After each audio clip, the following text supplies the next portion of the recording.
ఒకతను రాజస్థాన్ నుంచి వచ్చాడు. వస్తూ ఒక ముస్లింను హిందువుని ఇంటర్వ్యూ చేసి వచ్చాడు. హిందువు ఏమన్నాడు, నాకు 2 పిల్లలండి, అమెరికాలో ఉంటారు, నాకు ఇక్కడ 10 ఇండ్లు ఉన్నాయి, వాటి మీద వచ్చి అద్దెతో బతుకుతున్నాను అన్నాడు హిందూ.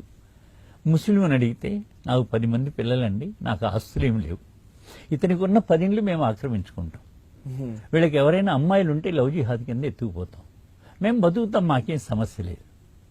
ఏమిటి అలా అంటున్నావు అంటే, మీరు హిందువులు, మీకు సంపాదన అంటే ఇష్టం, రెయ్యంబోళ్ళు సంపాదిస్తూ ఉండండి, మీకు నిర్మాణం అంటే ఇష్టం, స్కూళ్ళు, కాలేజీలు, హాస్పిటళ్ళు, ధర్మశాలలు కడుతూ ఉండండి, మేము ఆ పని చేయం.